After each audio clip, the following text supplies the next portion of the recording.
For unto which of the angels said he at any time? When did God ever say to an angel, thou art my son? Never. This day have I begotten thee? Never. And again, I will be to him a father, and he shall be to me a son. He never told an angel that. And I think verse 13 and 14. But to which of the angels said he at any time, sit on my right hand? Never. Until I make thine enemies thy footstool? Never. And then listen to what it says. Are they not all ministering spirits? Angels are servants. They are to minister. Sent forth to minister. The word for minister is to serve. To minister for them who shall be heirs of salvation. Who's an angel assigned to? Heirs of salvation. People who will inherit salvation. So from the time you have given your life to God, God assigns an angel to you. That is why, while you are not a Christian, please visit your Obia man, because you will need him. Once you have become a Christian, please tell the Obia man, I no longer need you. I have an angel assigned to me, because I'm now an heir of salvation. That's why Christians should not be dealing up in necromancy, witchcraft, pocus, cominochas. Left all them things alone, because God himself has assigned an angel. So let me show you how powerful this is. Remember, the Bible said that Jesus is the firstborn Son of God, right? And he's greater than the angel, the Bible said. So God has a son who's the firstborn, who's greater than an angel. So it says, and that I just will quote that for those who record it, Romans chapter 8 verse 29.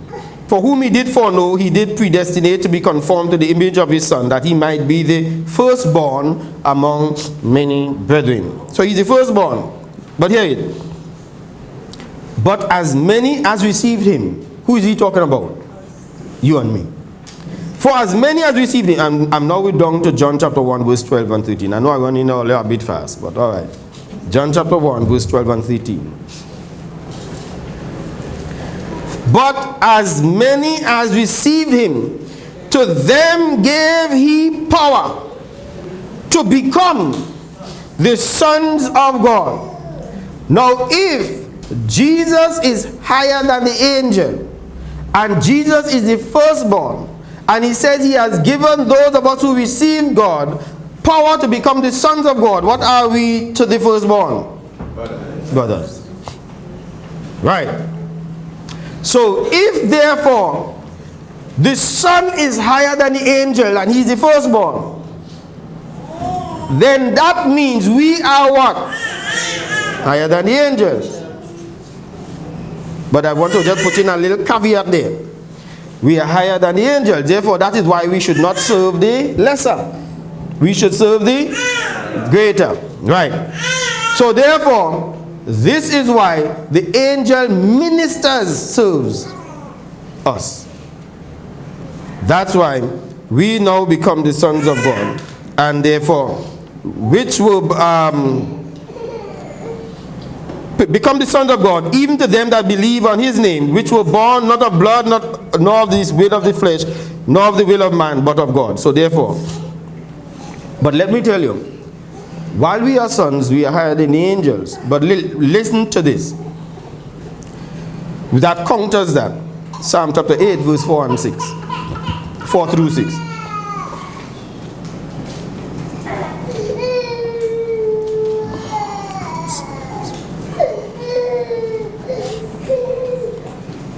You have that? Psalm 8, 4 through 6. Do we have any questions so far? Is it making sense, people? Right. I tell you all, we're going deeper this year. And I did promise you all, anytime you miss in worship and Bible class, you shall regret it.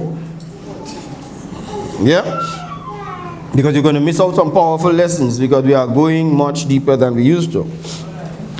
Psalm chapter 8, 4-6. What is man that thou art mindful of him, and the son of man that thou visitest him? That is you and me. How come you're bothering up with man? For thou hast made him what? A little lower. But we just said we were higher. How come we lower now? You have made him a little lower than the angels. How come we are a little lower? Anybody can tell me?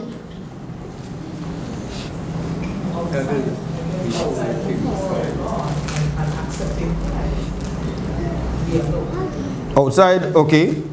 All right. Outside of accepting God, we are lower. Anybody else?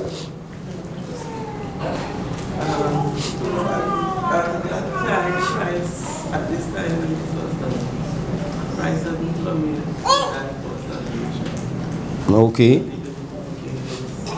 All right. So we'll explore all of that. Any other?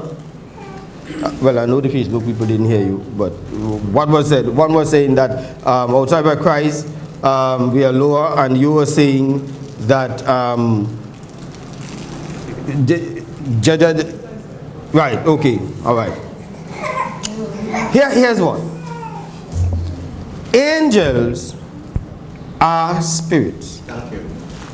They are ministering spirits. That's right.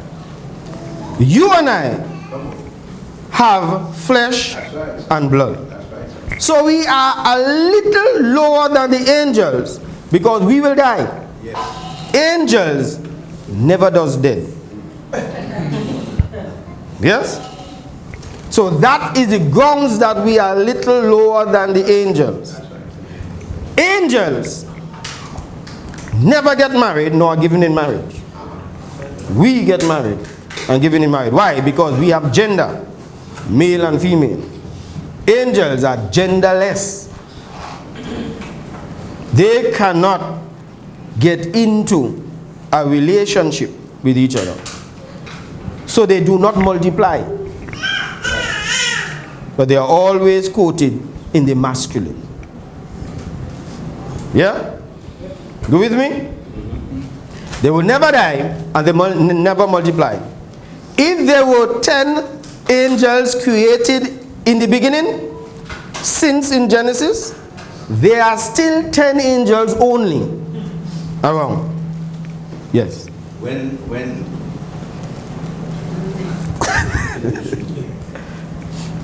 we look at Genesis, it is said that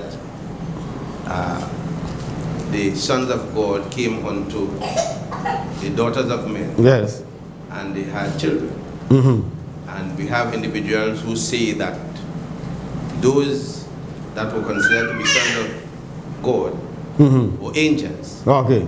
And since angels are genderless, Mm-hmm. then we can see that this proverb cannot be true. Right. That's right.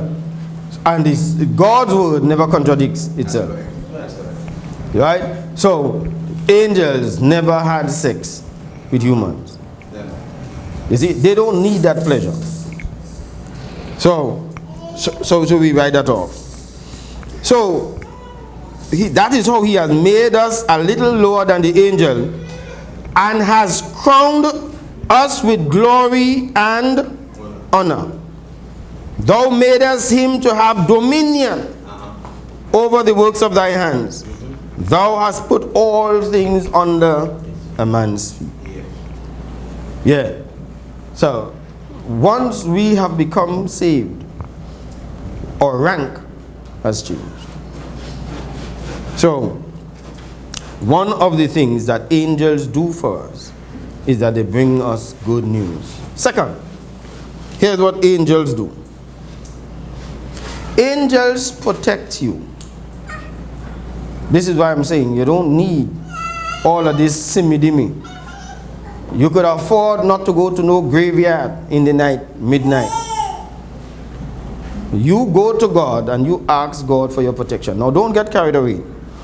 You are not in charge of angels. I hear some people ordering angels around and giving angels instructions and so on. No. The angels are sent by God to protect you. Never yet have we seen where we talk to an angel and instruct an angel. We speak to God through Jesus Christ only. That's the only route. And God is going to now instruct. So let's say, to protect. The Bible says in Psalm chapter 34. Let's try 6 to 8 and then we try verse 19. 6 to 8 and then verse 19. This poor man cried. You and I sometimes cry and we bawl, poor me. This poor man cried, and the Lord did what? Heard him and saved him out of all his troubles. Who saved him? The Lord saved him out of all his trouble. Listen to what he says. The angel of the Lord. So, even though the poor man cried and God saved him, the angel of the Lord encamped round about them that fear him and delivers them. Angels protect you and deliver you from the troubles that you are going through. Now, we recently had the visit of our first female president, official visit to Tobago at the assembly. When the president is there and she's mingling, the president, come brother, come my boy, let me get one more person to come here. Come join. The Bible says, the angel of the Lord encamp round about them that fear him. Now, angels are not for everybody. It encamps round about them who what? Fear him. It's not for everybody. So this is what I noticed that they constantly happened. When she's talking to people here, he stands here. He stands here. He stands here. But his face is never watching the president.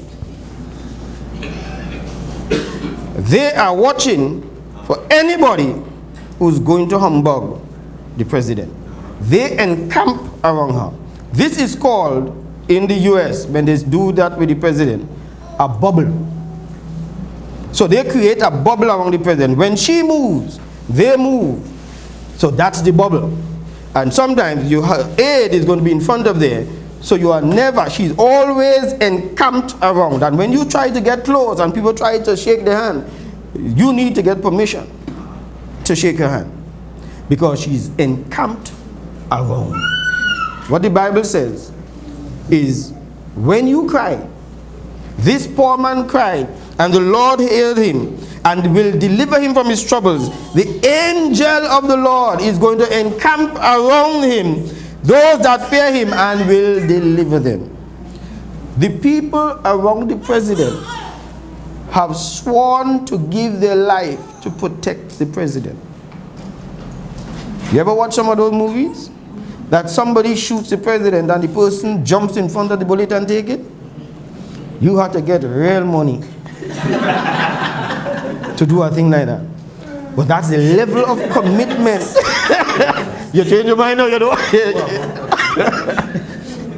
I just want to show you how when there are people who are on your side that you don't even know, God has sent to help protect you. The people who were there did not recognize some of these people there. They thought they were part of the crowd and bypassed them trying to get to the president, because except for their darkers in some cases, you ignore them. So sometimes there are people that are there to be on our side, and sometimes the people who are supposed to be for us, we treat them badly. not recognizing that there may be angels there to protect us. Are we on board? Yes. Give the gentleman a round of applause. Thank you very much. You look at go back there. So your check is in the mail. So the angel of the Lord encamps around them that fear him. And this is why he says, "Oh, taste and see that the Lord is good. Blessed is the man that trusted in him. Many are the afflictions of the righteous." The righteous will go through plenty troubles, you know. But the Lord delivers who? The righteous. The Lord delivers the righteous out of them all. This is why when people leave the Lord because of the troubles they are going through, follow me here now, people, because I'm mounting to a point. When people leave the Lord, stop follow God, stop attend church because of all the problems they are going through, they are exposing themselves to the enemy. You've got to stay in the Lord during the time you are being troubled, because your angels will encamp you while you are with the Lord. So while she is president, they will encamp around her. If she resigns from the presidency, the bubble is removed. Hello? So she has to get security. All right. Let's run down to Psalm chapter 91, verse 9 and 11. Psalm 91, 9 to 11. Here's what the Bible says. "Because thou hast made the Lord, which is my refuge, even the Most High, thy habitation. Because you have made the Lord your refuge." Those are people who have surrendered themselves to God once again. "And because you have made God your habitation," that's where you reside. That's what habitation means. "There shall no evil befall thee, neither shall any plague come nigh thy dwelling. For he shall give his angels" what? Charge, instructions, assignment to keep thee in all thy ways. You understand me? So as long as you have made God your refuge, as long as God is your habitation, God said no evil will befall you. Now, he never said evil would not come your way, you know. Yeah, well, because I'm a Christian, evil wouldn't come near me. No, let me tell you, evil will still come, but evil will not befall you. You will be able to withstand evil. And when it comes, it has only a distance to come within you. And so the Bible says, "There shall no evil befall thee, neither shall any plague come nigh thy dwelling." So it will come, but it cannot invade where you reside. "For he shall give his angel," not me. I am not going to say, "Lord, bring down angels. Angels, come here," and so on. God will give them that assignment. He shall give them charge over thee, to keep thee in all thy ways.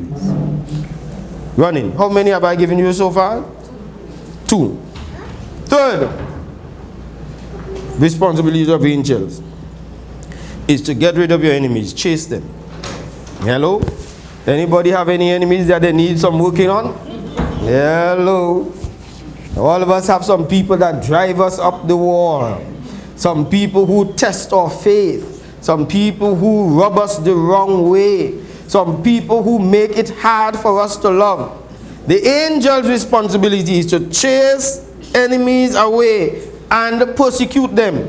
This is why don't waste time taking revenge on your enemies. Hello? The Bible says, love your enemies. Do good to those who hate you. Right. And who mistreat you. Right. Because why? He has given the angels that responsibility to handle them. Just let them do their work, because you cannot do their work as well as they can. So when people do you evil, this is why my mother used to say, I'll leave you in the hands of God. Now you understand why they used to say that? Yeah, they were wise people. I'll leave you in the hands of God, because they know this is not for me to do.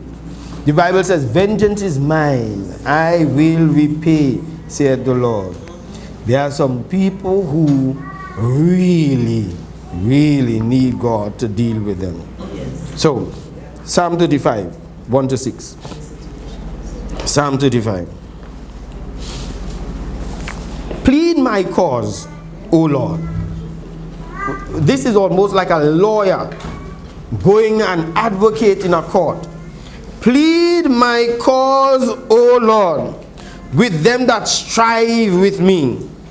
Fight against them that fight against me. Take hold of shield and buckler, and stand up for mine help. Draw out also the spear, and stop the war against them that persecute me. He's asking, the troubles that I see in front of my enemies, God, bail me out, please. Say unto my soul, I am thy salvation. Let them be confounded and put to shame that seek after my soul. Let them be turned back and brought to confusion that devise my hurt. Confuse everybody who look into to bring harm to me.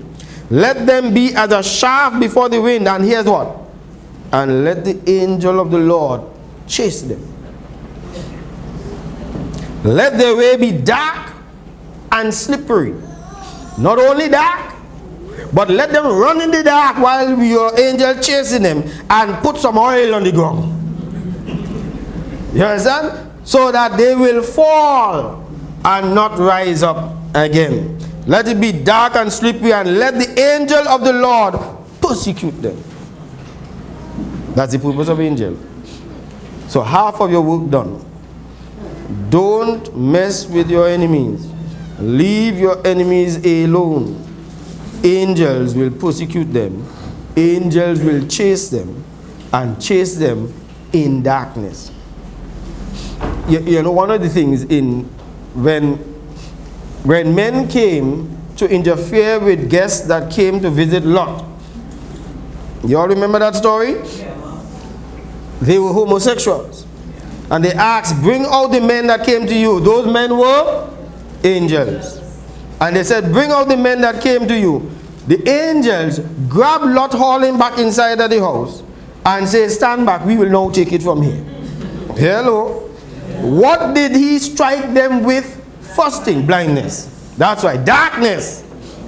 That is why, just believe God. Just leave things to God. Stop headaching yourself so much. Stop talking so much about your enemies. Stop talking so much about what they're doing to you and so on, because God handling that. Yes. And so therefore he says, the angel of the Lord will persecute them. All right, let's move along. 4.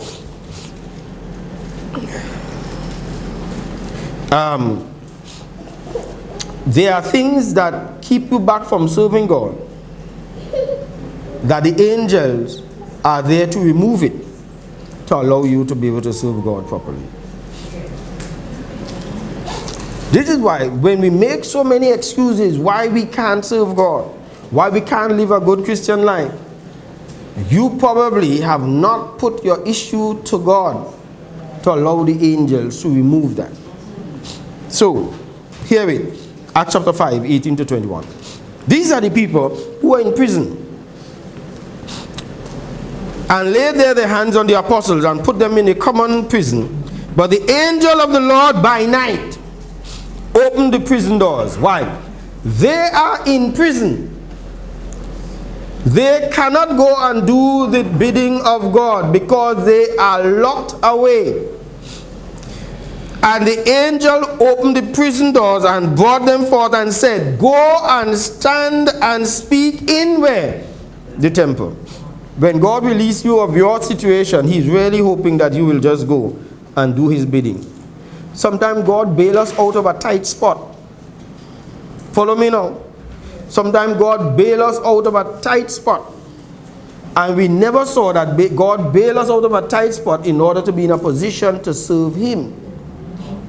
Have you ever been up to your neck with bills? Have you ever been in such deep situation that you don't know when you will ever clear all these people you owe? And all the bank is how many years left for you to be able to pay? Have you ever been in that situation? Or is it just me alone have done through this or that thing? Or you're watching me with your sanctified self? You understand me? So you've been in that situation. And God clear you out of the debt. You couldn't pay collection. You could not give to the poor. You could not help people next door to you. Whenever disaster hit people and people come and help you, you have to say, well, boy, you know, I can't do anything and so on. Bam, God clear you out. And instead of you use now your money to bless people, you go and you buy something else that puts you back in debt. And you're back in your same prison that you were released from. And sometimes, and we have to now talk about how God uses people to release us out of a prison. Angels unawares. And that's one of the purposes that God brings some angels. And I shared with you how an angel came and took me out of my own situation. When the bank was writing me and giving me how many days before they come and repossess house and so on. And bam, they changed the person there. I didn't do nothing. They just changed the person, relocate one to Trinidad, put the next one to act inside of the position. They say, hey, you know, I get this acting. I want to keep the position and so on. You willing to negotiate some money? I said, yes, I negotiate. How much you could pay us to be able to pay off? I give them a low figure. They say, we can take it. Yeah? It's an angel, unaware, that God sent to let me out of that prison. So, there's so much thing I want to share with you people today. All right. Right, so, he led them out of the prison and he said, go stand and speak in the temple to the people all the words of life. And when they heard that, they entered into the temple early in the morning and taught. Which means they released out of the prison, they went straight and did what God wanted them to do. When God releases you, just go on. Sometimes you're in a relationship that is not good. Hello? And a relationship that keeps you from honoring God because it has your life completely messed up. And then bam, God mash up the relationship. Well, say hallelujah. You understand? Because it may be because you couldn't serve God in that relationship. And so now God is releasing you. But here's what we do. Instead of we now say, okay, now I will make sure my life is straightened out and I'm back to God. We go and we get ourselves into another relationship just as messed up. One person, don't let me start preaching here now. Alright, so let's just give you probably just two more and then we close off. Angels to direct your path. Because you see, we don't know how to walk. And we need somebody to direct our path because there comes a time that we don't know what decision to make in life. I don't know how many of you have had two decisions or more than one decision and you just don't know what to do. The angel needs to help straighten us out to be able to deal with them.